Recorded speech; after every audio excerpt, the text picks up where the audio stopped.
Anne is presenting a business case for a HR structure. She states that all HR solutions, data, analytics, and management will be centralized, thus creating one single location for case management, with the attendant benefits of efficiency and consistency. A. Best of breed. B. Dedicated HR. C. Centers of excellence. D. Shared services.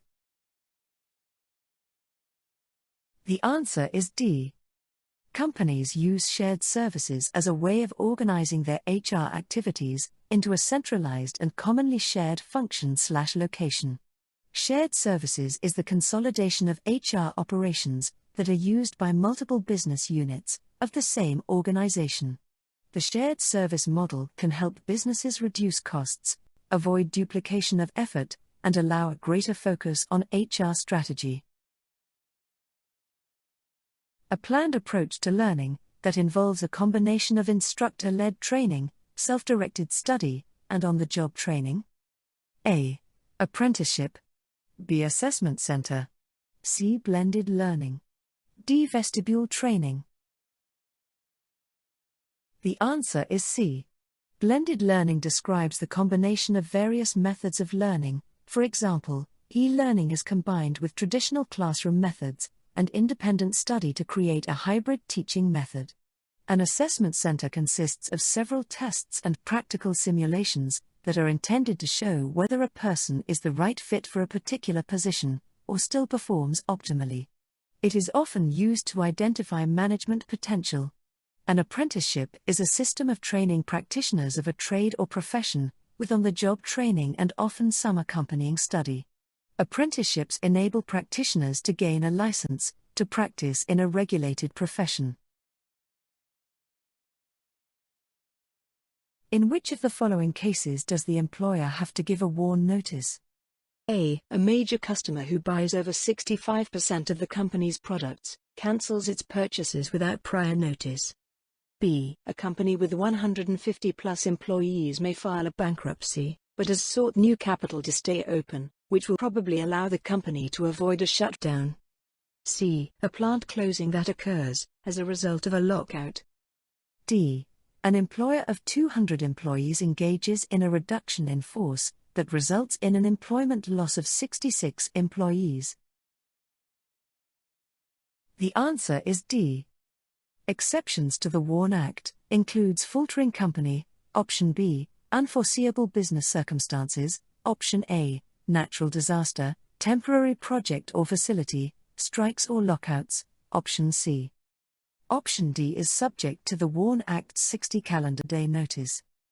WARN defines a mass layoff, which is an employment loss at the single site of employment during any 30-day period of at least 50 to 499 employees, excluding any part-time employees, if they represent 33% of the total active workforce, or at least 500 employees, excluding any part-time employees. What are the 6 Principles of Leadership, by Warren Bennis?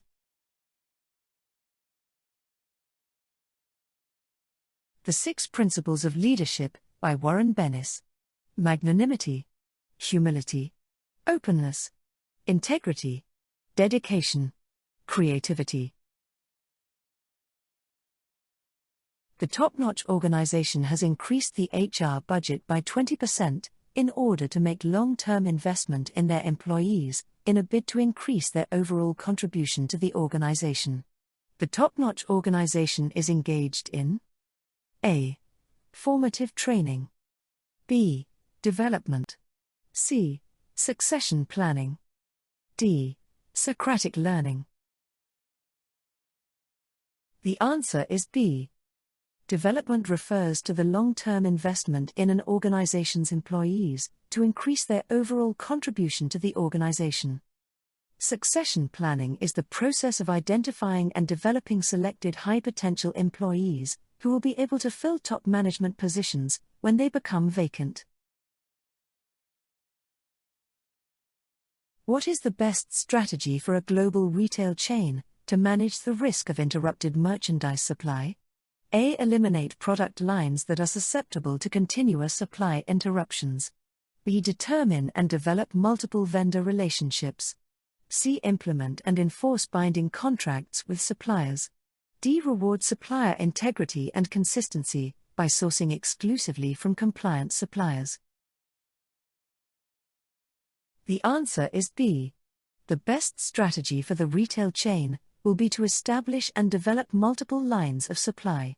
Eliminating product lines will impact profit margins and customer retention. Binding contracts will not eliminate supplier interruptions that are beyond the supplier's control, such as accidents or weather changes.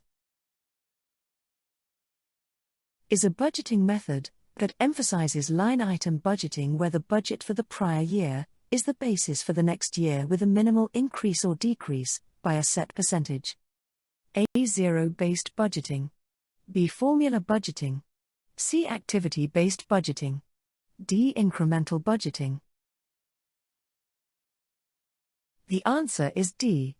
Incremental budgeting takes last year's budget figures and adds or subtracts a percentage to obtain the current year's budget. Activity-based budgeting is a top-down budgeting approach that determines the amount of inputs/activities required to support the targets or outputs set by the company. Zero-based budgeting begins with the assumption that all department budgets are zero and must be rebuilt from scratch.